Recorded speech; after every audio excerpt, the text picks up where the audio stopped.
I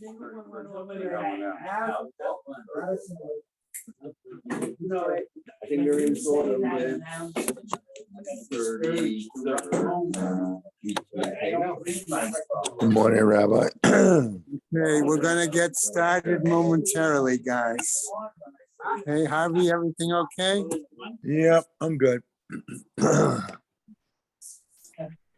Other side is cash flow still open. I don't see one money coming in for a sheet. I figured I'd join you with Zoom today. I need the money back.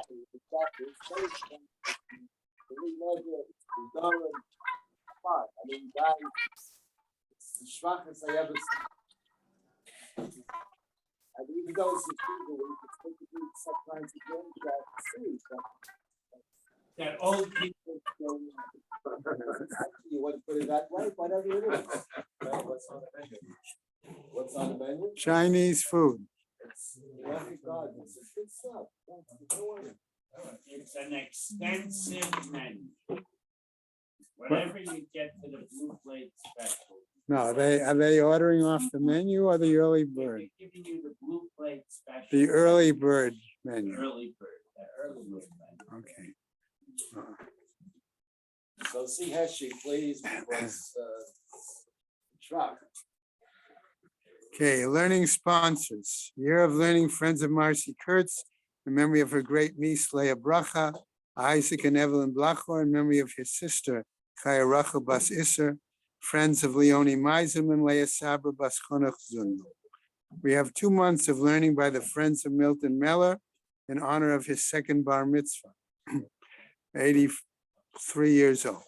Month of learning by B. Pizer in memory of her sister Rivka Bas Avram Michal Halevi. Mendel and David Cheslow in memory of her father, Nehemiah ben Mordechai Yonah Halevi. Haran and Mel Haller in memory of her mother, Malka Rachel Bas Yehuda Leib. Yossi Goldstein in memory of his father, Moshe Tzvi ben Dov.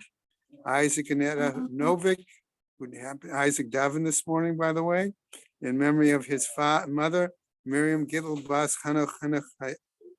Week of learning by Clara and Jonas Wazer, in memory of her father, Moshe ben Yisrael HaKohen. Mira and Heschel Sennett, in memory of her mother, Shosha Bat Avram Alevi, and his mother, Reitza Bat Yitzchak Yaakov. Anita and Morris Kornblit, Leora and Lee Weinberg, in memory of their dear friend and teacher, Rabbi Dr. Ron Bronner, Rav Yerachmiel ben Shmuel Yosef. Oscar and Shelley Moll, in memory of his father, Shlomo ben Yitzchak, and his mother, Rachel Bas Naftali. Judith and Michael Poretsky, in memory of her father, Yaakov Yitzchak ben Hirsch Feivel. And today being the 16th, we do not have an individual day of learning. Okay, so in the Neshamis have an Aliyah, Krank Rafia, Velti Yeshua Shemat Aliyah, and the Chol B'nai Israel, a good Gaben Shiyah. Okay, just a reminder, gentlemen, that again, please, if you'd like to come to the Siyum, or if you know of others that learn the daf on their own, Or don't. okay, or they don't have to learn daf on their own, but they are welcome to come too. Okay, on Tuesday, the 24th at Orchid Gardens at 3 o'clock. Okay. I announced it to the Shabbos group also as well. Okay. And it is has been in the bulletin. Okay. Right, just the second announcement is that a week from Wednesday, we'll be starting the new Masechet, which is Nazir. So if you do not have a copy of that Masechet immediately available, okay, okay, well, that's if you order it today, okay, but should make arrangements, okay. I don't know how many. I will start looking this week to see how many extra copies of Nazir we can find in the building. So I don't know how many. I will pull those out and put them aside so that if those, okay, but again, I don't know. I'm assuming, well, Marcus is not in the best of health recently. So, That's okay. All right. So yesterday, Michael came up to me at the end of the shiur and made a very worthwhile comment that I'm going to ask him to share with us to start us off this morning, particularly because of the fact that I did not make the connection at the end of the Gemara when it talked about the wife making, we're going to be wife becoming a Nazirah, okay? And the connection that could have with Rabbi Yossi's view that there's a distinction between Beino Leveina and Inui Nefesh. So Michael, would you just, Yeah, according to the Rabbanan, there's no problem because just the drink, avoiding the wine, in their opinion, is Inui Nefesh. But I am of the opinion that even according to Rabbi Yossi, who says it's only interpersonal relationship between husband and spouse, that he can be mefer. He could still be mefer in his zeros, because at the conclusion of the month, one of the things you have to do is shave your body head to toe. And a husband may not want his wife to be completely bald and completely hairless. So that would be a big between husband and wife. And even Rabbi Yossi might be made that he could cancel. right, okay. So That's all. thank you. No, I appreciated that. Okay, it comes back to the fact that the whole question of menuvelet, okay, basically that we saw the Gemara touch on that topic, and that was a good point. I felt it was worth sharing for everybody. Okay, so we sort of went over a little bit yesterday, where we said at the bottom of Pei Bet Amud Bet Etive Haisha Shenadra Benazir Vayta Shutayayin U'Mitam'a L'Meitim. Okay, that the challenge was raised regarding the woman who make a Nazarite vow and then went ahead and drank wine or contact with deceased. Harei zo sofeget et ha'arba'im, on the top of Pei Gimel, today's daf. Okay, so there we saw clearly that she would get punishment. Okay, but then the Gemara picked up, right? Hefer la ba'ala. We said, however, were the husband to have revoked such a vow, okay, vehi lo yada, and were she even not to know that he had revoked the vow. And so Zev asked the question, okay, she would go ahead and do it. What about the situation? I said, maybe he didn't hear till later in the day, okay? Or maybe it came up at a Beis Din, and he, okay, and that, and they were going to punish her, right? That was what we said, Zev, right? That they were going to punish her, and he got up and says, wait a second. I heard about that vow later in the same day, and I revoked it. Okay, I just did not have a chance to tell her that I revoked it. I didn't say it in front of her. Okay, so therefore the Gemara goes on. Okay, shehefer la, that he revoked it. Okay, vehaita shota yayin u'mitam'a l'meitem, but she had gone ahead during that day without the knowledge of his revocation to drink wine or to have contact with Mason. Eino sofeget et ha'arba'im. She does not then suffer, okay? She does not get malchus, okay? So that was the point pretty much that we sort of left off yesterday.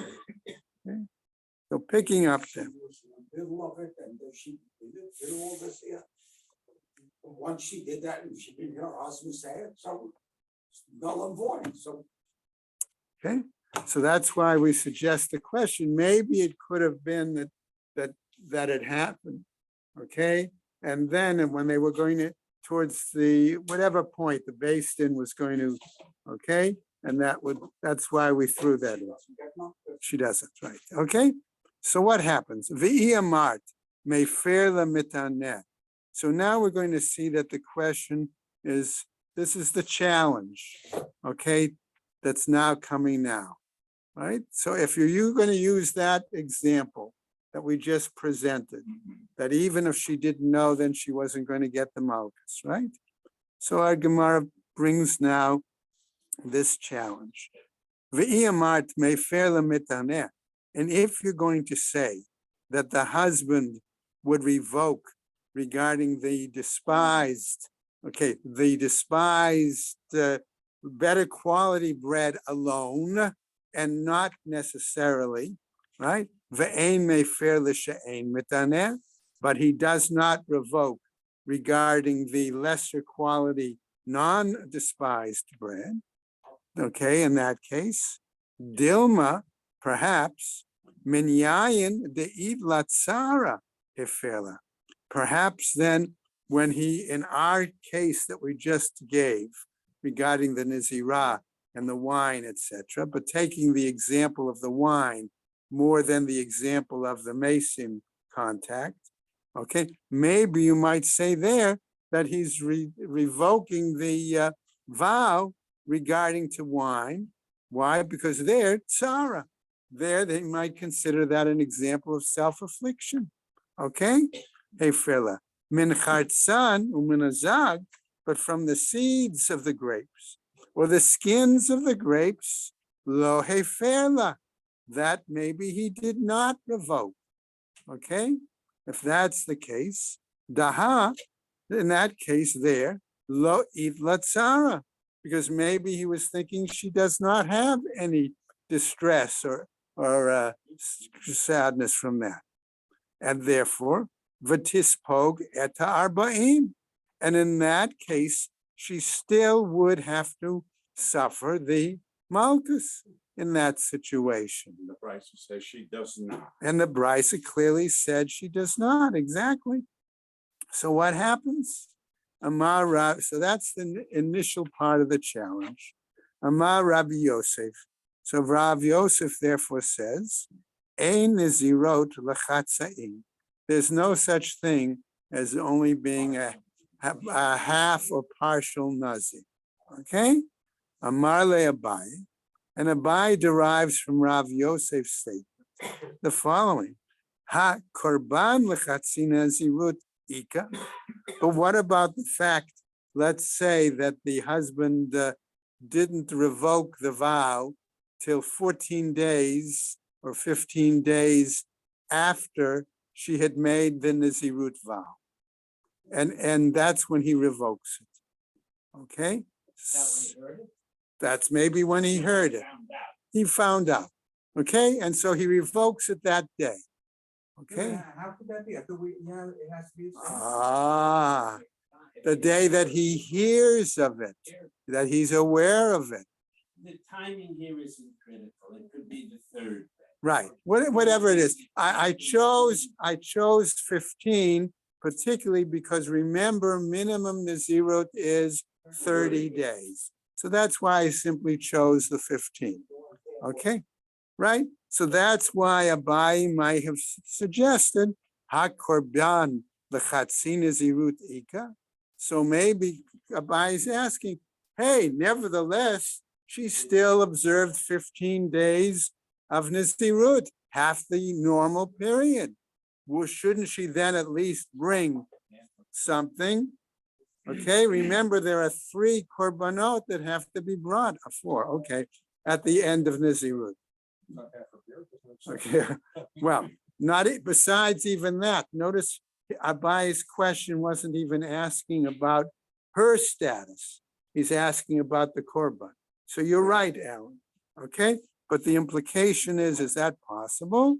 Ela Amar Abaye, but rather Abaye is now clarifying, not disagreeing. I'm suggesting clarifying what Rav Yosef was saying.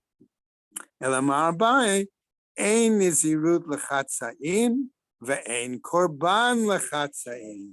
There's neither no partial nazirus, nor even if the person observed part of nazirut and then got revoked or canceled, whatever, there's no partial bringing of korban. If there's no Nazirus, there would be no carbon automatically. Why would it bring up? Uh, carbon if there's no Good. Nazirus? Let's say Alan is asking a valid question for a moment. Okay, why should there be any Nazirut whatsoever? Michael wants to respond, and then we'll go into the Gemara. The husband doesn't uproot the netter of the wife. If you go and ask the chacham, No, he you're right, uproots okay. the netter, it's Right. as if he never Because made. Right. He's mefer, made, which okay. means that There was an between instance of- the netter and the afara, Yeah. the netter was in effect, and I she understand. was a nazir. For Okay. a few hours, for a few days, for a few weeks. Right. It's not retroactive. Exactly. Okay. All right. Good question, though, because I want to use your question to jump in as we go on in the Gemara to say, fine, we understand that we're both saying that they're saying that the one does not bring, let's say, half of a normal Nizirut offering selection. Okay, whatever it is. Okay, we know that there's two of this, so etc. Okay, but does that mean that one doesn't bring anything at all? So that's why I'm using your question as a jumping off point to continue. Okay, so what happens? May tivet, but the Gemara challenges even what Abai just said, as if his comment implies your question now. Ha'isha shenedra benazir v'hifrisha behemta. What about a braita that tells us that a woman who took a vow of Nizirut and she already set aside animals to be used for the appropriate Nazir selection of offerings, right?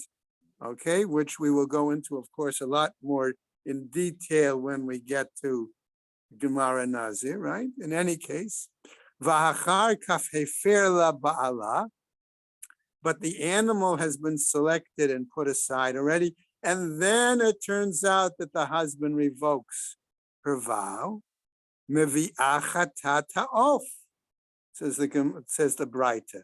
She still has to bring something, okay, Ellen, right? She still has to bring something. She doesn't bring a normal chatas, okay, which would have been part of the Nizirut. She brings a chatat oaf. Ve'ena mevi'ah olat oaf. But she doesn't bring the olat oaf, which would have been the normal, one of the normal Nazir or Nazirah offerings. Okay? V'i amart, and if you're going to say, ein korban lechatzi Nazirut, there is no whatsoever offering brought if somebody only observes partial time of Nazirut. Amai mevi'ah chatat ha'of. Why must she even bring a chatas oaf in this case? Right? Ve'ela, but rather, okay, what is the result? What's the halacha? Ve'ela mai, yesh korban l'chatzi Nazirut. Doesn't this seem to imply that there is at least the necessity to bring some sort of an offering for one of who observed partial Nazirut? Shalosh behemot baila atuye. She was required, okay, or Nazir is required to bring, right, 3 animals, right? Chatat olah, one is a chatat olah, one is a chatat, I'm sorry, one is an olah, right? And one is shlamim, right? So how could that chatas become a shlomo, which you don't, there's no problem? We're gonna see. Let's see. Let's see if the Gemara raises that. It may give you your answer, right? Okay, so what happens? So normally, right, she would have brought a chatas, an ola, and a shlami. Okay? Ela le'olam, ein korban lechatzi nazirut. But rather we always say that there is no korban for half nazirut. V'chatat ha'of dematya mishum dechatat al hasafek. And what we're saying is, therefore, okay, Sid, there's your answer. Okay, that because of the question, the suffix of whether she did something inappropriately, okay, in this situation, Whether it's taxi. okay, or what actually she should bring, whether there is a offering to be brought on half or partial nizirut or anything, therefore must bring the chatat oaf and not an olat oaf. Okay, or shlamim whatsoever. Okay, now let's go on. A tive. So I'll challenge this again with another bright. Okay, and in this case now we're returning to our discussion of Rabbi Yochanan's view that the husband can't revoke the loaf that's not deprived, and it's the following challenge: Ha'isha shenadra v'nazir v'nitmeit. What about a situation where the woman took the vow of Nizirut and she became Tme'ah, v'achar kach afar la ba'ala, and afterwards her husband revoked that vow, mevi'ah chatata off. She must bring again further a chatas off offering. Ve'ein mevi'ah olata off. And she does not also bring, okay, a olat oaf, which would be again one of the normal, okay, nazir offerings. Ve'iyamart mefer lemitaneh. Okay, all right.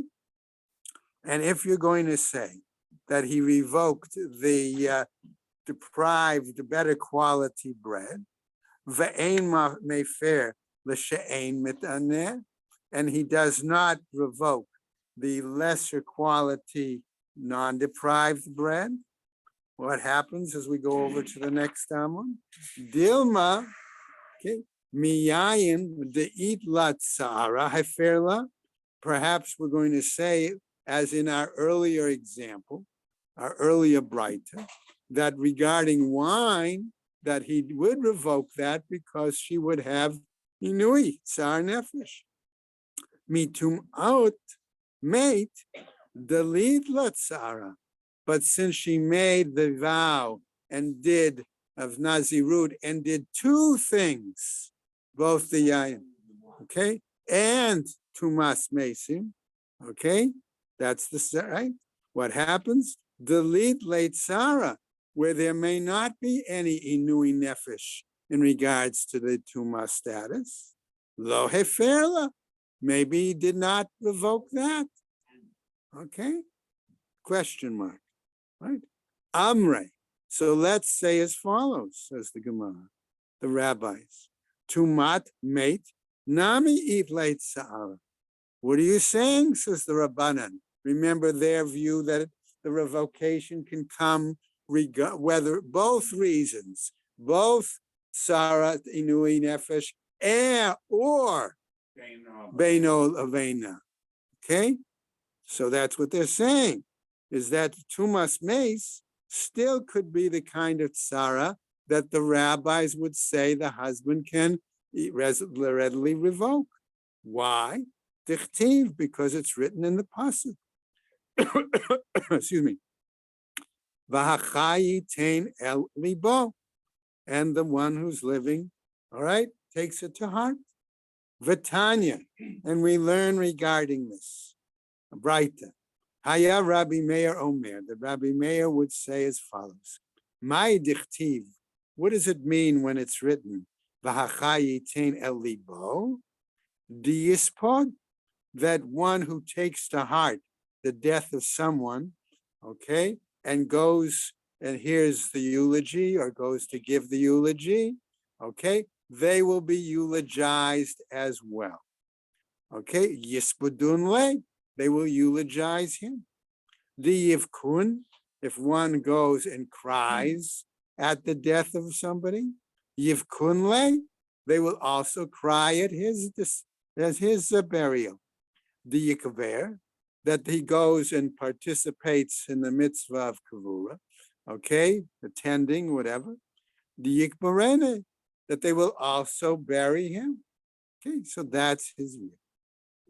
Right? So that's why the rabbis hold that Tumas Mace also is considered Sarah, because a person might feel bad, "Gee, if I don't go, if I'm Tame and I don't go to that cemetery, I don't go to the funeral, I don't, etc.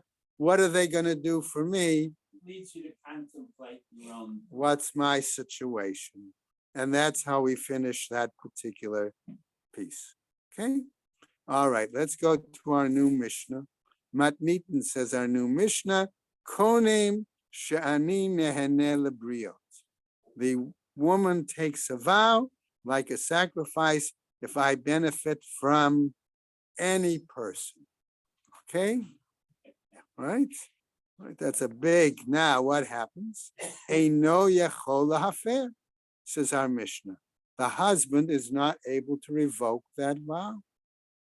Why is that the case? V'yicholahi, says our Mishnah, and she still is able, lehanot beleket ub'shichacha u'b'peya, and she may still benefit from those mitzvahs of leket shichacha b'peya, okay? Anything that's left, okay? Those that are mitzvot for aniyim, okay? Okay? Now, let's say she says as follows.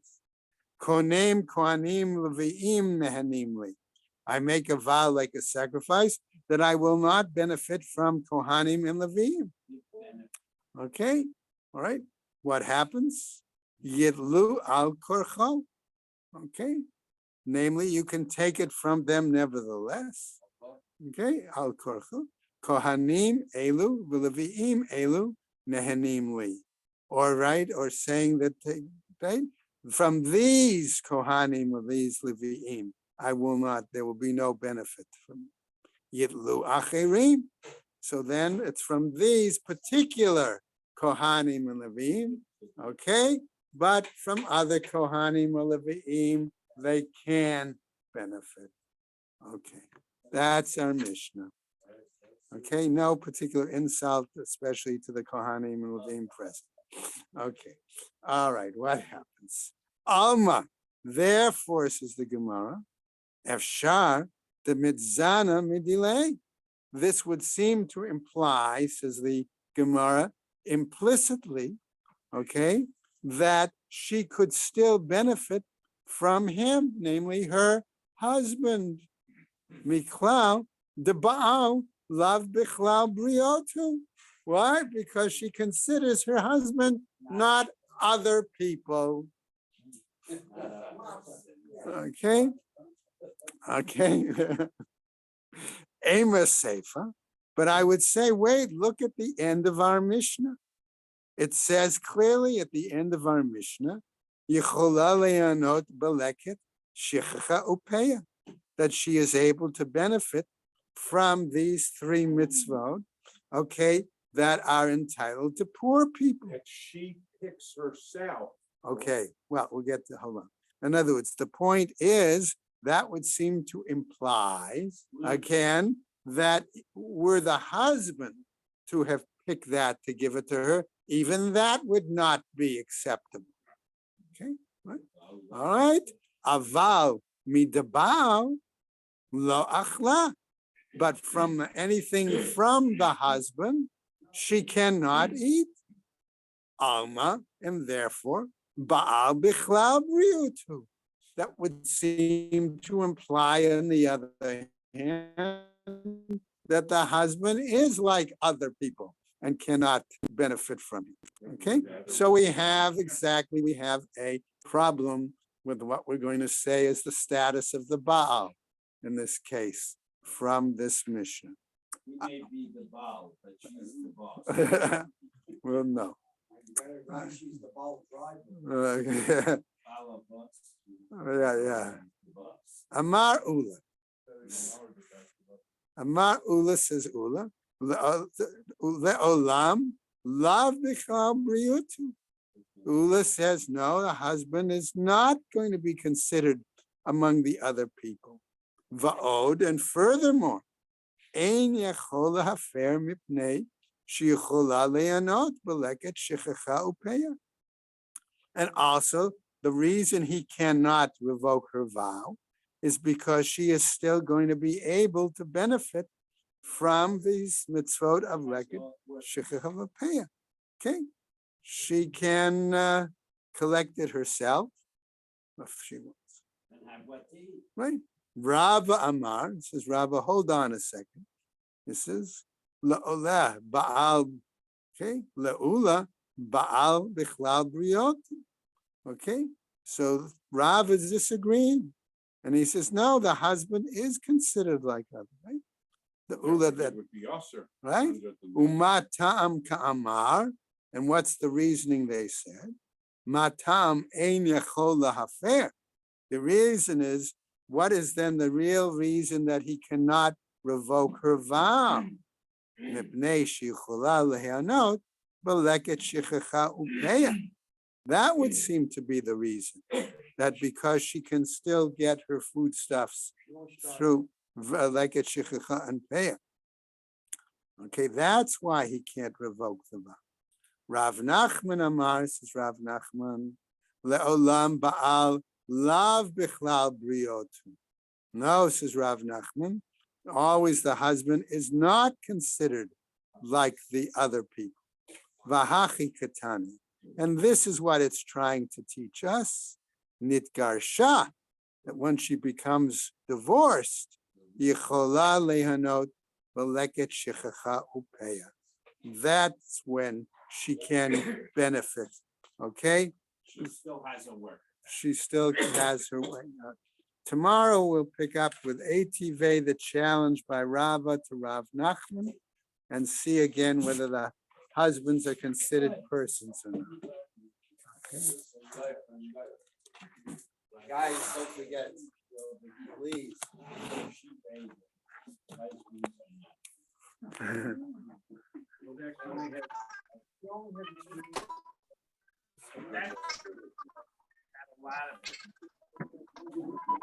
Thank you, Rabbi.